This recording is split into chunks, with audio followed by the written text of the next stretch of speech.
Olá, irmãos! Sejam bem-vindos a mais uma videoaula da classe de jovens e adolescentes da Escola Bíblica Quadrangular. Temos estudado nesse semestre personagens bíblicos cujas vidas têm muitos a nos ensinar para o nosso cotidiano.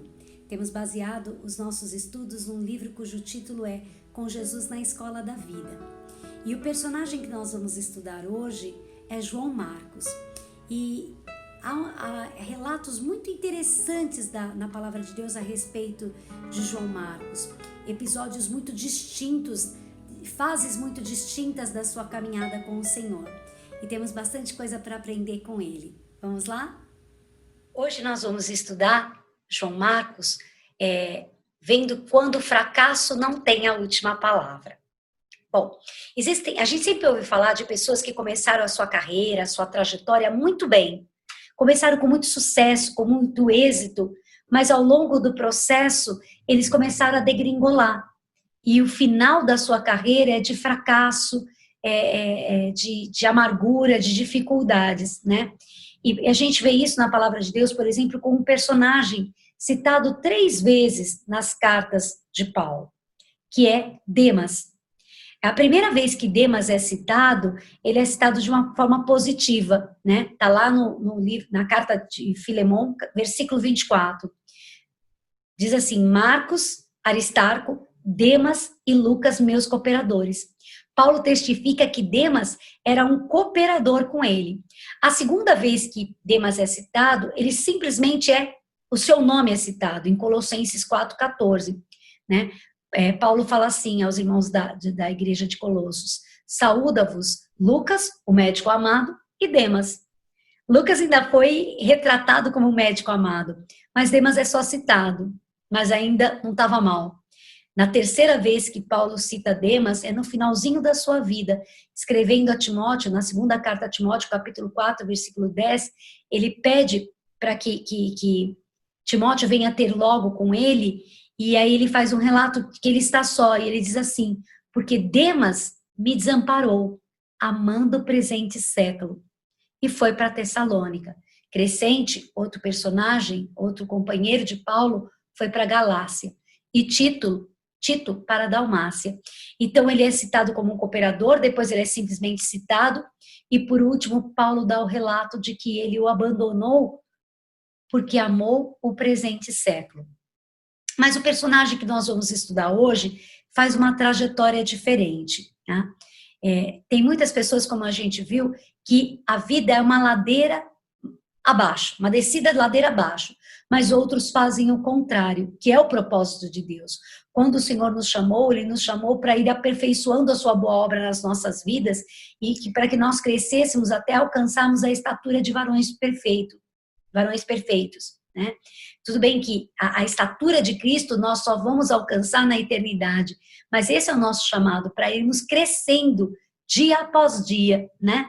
A Bíblia diz que o caminho do justo é como a luz da aurora, que vai brilhando mais e mais até ser dia perfeito, né?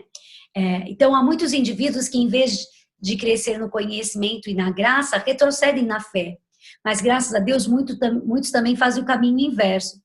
Esses aprendem com os fracassos e se levantam na força do Onipotente para prosseguir firmes e resolutos nas veredas da justiça. Esse é o exemplo do jovem João Marcos. João Marcos, ele começa a sua trajetória, né, com o apóstolo Paulo como um cooperador. João Marcos era um jovem humilde e prestativo. E ele foi auxiliar Barnabé e Paulo numa das viagens missionárias, mas para servi-los, né? Não como uma posição de destaque, junto com esses 2 grandes evangelistas, mas para servi-los, para ajudá-los. Ele foi na posição de servo. E chegados a Salamina, anunciavam a palavra de Deus nas sinagogas dos judeus, e tinham também a João como cooperador. Um pouquinho antes, no livro de Atos, a gente vê o relato de que João resolveu acompanhar Paulo e Barnabé, e diz que João, também chamado Marcos, né? Então é o mesmo personagem.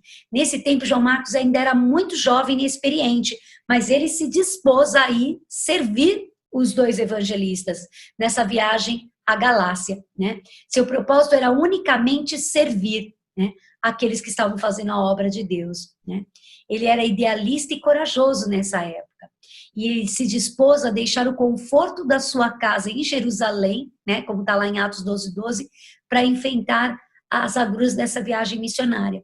Gente, não era uma viagem confortável, segura, em que os irmãos que convidam os missionários para fazer a obra pagam uma passagem de primeira classe. As estradas naquela época eram muito perigosas, né? E eles tinham dias de muito desconforto. Quando a gente vê Paulo falando de tudo que ele passou na vida, das dificuldades, de naufrágios, nas mãos de pessoas mal intencionadas, perigo de feras no meio do caminho, né? E ele se dispôs, ele tinha uma situação confortável. Muitos estudiosos acreditam que João Marcos é aquele jovem que está relatado no Evangelho de Marcos, que seguiu Jesus na noite da traição de longe, enrolado só num lençol, que nós estudamos há algumas semanas atrás, né? E nisso se questiona de que ele fosse filho dos moradores de onde foi feito a última ceia de Jesus, naquele cenáculo, né? E olha o que a gente ouve a respeito dele. E considerando ele nisto, foi a casa de Maria, mãe de João, que tinha por sobrenome Marcos, onde muitos estavam reunidos e oravam. Então a casa dele era como uma célula, como um grupo familiar onde os irmãos se reuniam, né? E olha que interessante que no episódio que fala em livro de Atos, que João Marcos foi para servir Paulo e Barnabé nessa viagem, a palavra grega que aparece ali é upereta, que significa auxiliar, né? Mas é um auxiliar que vai na posição de servo, de humildade, né? O upereta significa alguém que está totalmente desprovido de qualquer vaidade. Ele não busca as coisas para si, mas se dispõe a servir. E com esforço até que seja necessário morrer, mas ele está disposto a servir. Foi esta palavra que Lucas usa para descrever o intuito de João Marcos ao acompanhar os evangelistas. Mas aí chega um segundo capítulo de João Marcos nessa viagem. Ele se torna um desertor. Acredita-se que a situação foi ficando tão difícil, que num determinado momento ele resolve não mais acompanhar os evangelistas. Olha o que está relatado lá em João capítulo 15, versículos de 35 a 39. E Paulo e Barnabé ficaram em Antioquia, ensinando e pregando com muitos outros a palavra do Senhor. E alguns dias depois, disse Paulo a Barnabé: tornemos a visitar os nossos irmãos por todas as cidades em que já anunciamos a palavra do Senhor, para ver como estão. Isso era uma praxe de Paulo. Ele não pregava o evangelho, plantava uma igreja e depois seguia em frente, nunca mais queria saber desses irmãos. Tanto é que muitas cartas foram escritas às igrejas onde Paulo tinha pregado o evangelho. E aqui ele fala, vamos voltar e ver como é que estão os irmãos aos quais nós anunciamos o evangelho. E Barnabé aconselhava que tomassem consigo a João, chamado Marcos. Mas a Paulo parecia razoável que não tomasse consigo aquele que desde a Panfilha se tinha apartado deles e não os acompanhou naquela obra. E tal contenda houve entre eles, entre Paulo e Barnabé, que se apartaram um do outro. Barnabé, levando consigo a Marcos, navegou para Chipre, né? Dessa segunda viagem missionária, Barnabé queria levar João Marcos junto, como a gente acabou de ler, mas Paulo não quis. E aqui a gente tem um relato de que João Marcos tinha abandonado os dois evangelistas na Panfilha, né? Então Paulo tinha riscado o nome de João Marcos dos cooperadores. Não quero esse garoto, não, ele é inconstante. Ele se recusou terminantemente a dar uma segunda chance a esse jovem desertor. E o relato que a gente vê em Atos é muito curioso, porque diz que houve uma desavença, um atrito entre Barnabé e Paulo, né? A gente olha para esses dois grandes pregadores da palavra de Deus, descritos nas viagens missionárias lá em Atos, e a gente vê que houve uma contenda, um desentendimento forte entre eles, de tal maneira que Barnabé foi para um lado e Paulo seguiu o trajeto que ele pretendia. E a palavra diz que Barnabé, que era tio de João Marcos, levou o sobrinho para Chipre, né? Barnabé, ele insistiu no investimento que ele queria fazer na vida de João Marcos. Ele não desistiu, pelo contrário, ele levou consigo para Chipre e fez dele um missionário. João Marcos tornou-se um vaso valoroso, um homem valoroso nas mãos de Deus, porque porque Barnabé não desistiu dele. Além de Barnabé, o próprio apóstolo Pedro também investiu na vida de João Marcos, ao ponto de, na primeira epístola de Pedro, capítulo 5, versículo 13, ele chama João Marcos de meu filho. A gente sabe que é comum essa expressão no Novo Testamento, de chamar de filho aqueles a quem você investia na pregação do Evangelho, como Paulo chama Timóteo de meu verdadeiro filho na fé. Nesse sentido, Pedro chama João Marcos de filho. Olha lá no finalzinho da carta. A vossa coeleita em Babilônia vos saúda, e meu filho Marcos. Né? Então ele está fazendo uma saudação à igreja, né, de Cristo da Babilônia, né? Quer dizer, ele está dizendo que a igreja que estava em Babilônia saudava os irmãos, e Marcos também estava com ele, mas é interessante ele chamar de filho, né? Esse jovem, mais tarde, esse que Paulo tinha desistido dele naquele momento e que Barnabé investiu, ele se torna o primeiro escritor da narrativa da vida de Jesus. Esse João Marcos é o autor do Evangelho segundo Marcos, né? Só que ele não tinha sido testemunha de todos aqueles fatos da vida de Jesus, do ministério de Jesus aqui. E Pedro, que acompanhou Jesus desde o início, faz a narrativa para Marcos para que ele possa escrever o Evangelho. Olha aqui, destacando nessa obra preciosa as gloriosas obras de Cristo, apresentando como um servo perfeito. Vocês devem conhecer isso, que é um dos fundamentos da doutrina quadrangular. Que os 4 evangelhos, Mateus, Marcos, Lucas e João, retratam aspectos, dão ênfase a aspectos diferentes do ministério de Cristo. Mateus, por exemplo, coloca Jesus como rei, porque ele escreve aos judeus que aguardavam o Messias, o rei, o grande rei. Né? Marcos, escrevendo aos romanos, ele retrata Jesus como um servo perfeito, como um servo sofredor, né? Como aquele que acatava a vontade daquele que o enviou, Deus Pai. Né? Lucas, escrevendo aos gregos, retrata Jesus como o filho do homem, o homem perfeito, porque os gregos valorizavam a perfeição. E João escreve aos cristãos de uma forma geral, retratando Jesus como aquele que revestiria os seus seguidores, a sua igreja, com o Espírito Santo. Então, a promessa do envio do Espírito Santo, ela é enfatizada no Evangelho de João. Agora, Marcos descreve um Evangelho onde ele fala de Jesus como um servo perfeito, um servo abnegado, aquele que começou a carreira com os missionários, como um cooperador, como um servo. Ele quando retrata o ministério de Jesus, ele retrata essa questão de Jesus como servo. A vida de João Marcos é uma prova indiscutível de que a gente não deve desistir daquelas pessoas que fracassam na sua trajetória, na sua carreira. Né? Barnabé, que era conhecido como filho da consolação, ele tomou a atitude mais correta possível. Ele não desistiu de João Marcos, ele investiu na vida desse jovem.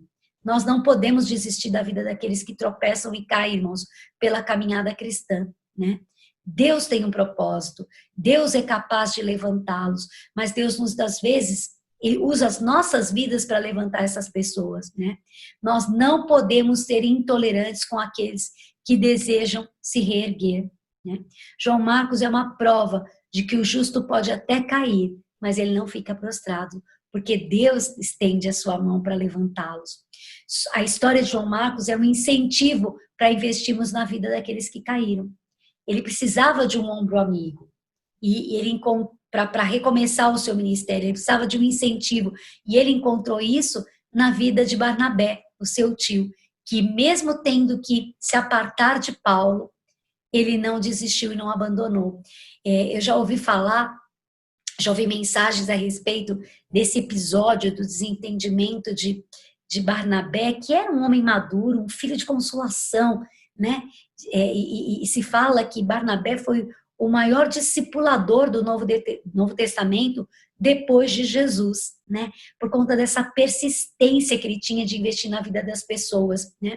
E por que Barnabé ficou do lado de João Marcos e não do lado de Paulo? Porque Paulo tinha total condições de caminhar. Deus levantaria outra pessoa para acompanhar, como fez na vida de Paulo nessas viagens missionárias. Agora, João Marcos tinha quem? Ele era a parte mais fraca que precisava de apoio, né? Mais tarde, o apóstolo Pedro passou de primeira mão as informações da vida de Jesus para que Marcos fizesse a narrativa do evangelho, né? E foi o primeiro evangelho a ser escrito.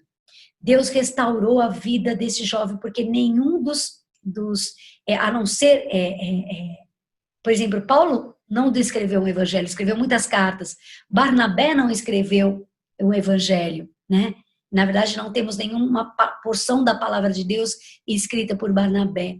Mas Marcos foi contado junto com aqueles que foram seguidores de Jesus desde o princípio e fez a primeira narrativa da vida de Jesus. O outro foi escrito por João, o discípulo amado, e outro por Mateus, aquele que antes tinha sido cobrador de impostos. Lucas, também, ele pesquisa sobre a vida de Jesus para escrever o Evangelho segundo Lucas, né?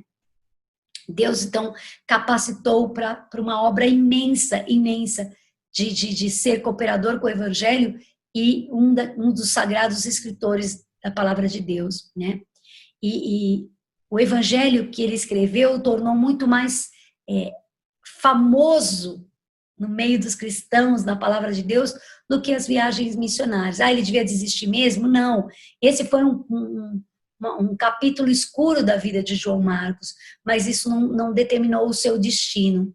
Ele foi um vaso precioso, um instrumento precioso na vida do Senhor e tem abençoado gerações e gerações de cristãos. Há quase 2000 anos esse evangelho tem sido estudado e se aprende do caráter de Cristo como um servo através dessa narrativa, né? João Marcos foi um homem útil na obra de Deus. Olha que questão curiosa. No finalzinho da vida de Paulo, ele estava numa masmorra romana, onde ele escreveu algumas cartas, e a segunda carta a Timóteo foi escrita ali. E ele sabia que a sentença de morte já havia sido decretada, e na verdade, Deus já tinha revelado que Paulo seria preso desde quando ele estava indo para Jerusalém. Ele sabia que o fim dele se aproximava. A gente, quando lê a segunda carta de Timóteo, a gente percebe isso. E ele estava lá numa prisão insalubre, num lugar frio, e ele escrevendo a Timóteo, ele pede para Timóteo ir ter com ele em Roma, e olha que curioso que ele fala. Ele pede para ele trazer João Marcos, né? Olha o que ele diz lá em 2 Timóteo, capítulo 4, versículo 11, um dos últimos trechos escritos por Paulo. Toma contigo a Marcos e traze-o, pois me é útil para o ministério. Ele reconhece que João Marcos agora é um homem de Deus e que ele pode ser útil na obra de Deus, no ministério do Senhor. Aquele que foi rejeitado por Paulo foi cuidado por Barnabé e se tornou um vaso de honra. Aquele que um dia desertou e foi rejeitado, agora é desejado pelo apóstolo Paulo. Paulo muda a sua opinião acerca de João Marcos e deseja tê-lo ao seu lado antes de morrer. João Marcos fraquejou um dia na vida, mas se levantou. Ele nos prova que é possível recomeçar quando colocamos a nossa vida nas mãos de Deus. João Marcos, quando o fracasso não tem a última palavra. Vamos orar? Senhor nosso Deus, muito obrigada pela tua palavra, pela tua misericórdia, pela tua bondade e porque ela nos incentiva a continuar, Senhor. Que nós possamos colocar isso na nossa vida como prática quando nos momentos difíceis nós falharmos, Senhor, nós fracassarmos naquilo que o Senhor colocou diante de nós para fazermos. Que nos lembremos de João Marcos e tomemos ânimo, peguemos nas tuas mãos, Senhor, e caminhemos em direção àquilo que o Senhor tem determinado para as nossas vidas, para o nosso ministério, para sermos instrumentos nas tuas mãos. E ajuda-nos, Senhor, também a sermos como Barnabé, que não desistiu de João Marcos e cuidou dele, investiu e fez dele um missionário, alguém que poderia ser cooperador novamente com o apóstolo Paulo em dias de dificuldades. Aquele que se tornou, que teve uma honra, a lenda de que Barnabé e Paulo teve, de escrever a narrativa da vida de Cristo. Senhor, que a trajetória de João Marcos seja inspiradora para as nossas vidas, em nome do Senhor Jesus. Amém e amém. Irmãos, Deus os abençoe. Até a próxima aula. Que a palavra de Deus habite ricamente no coração de cada um de vocês. Em nome de Jesus. Amém.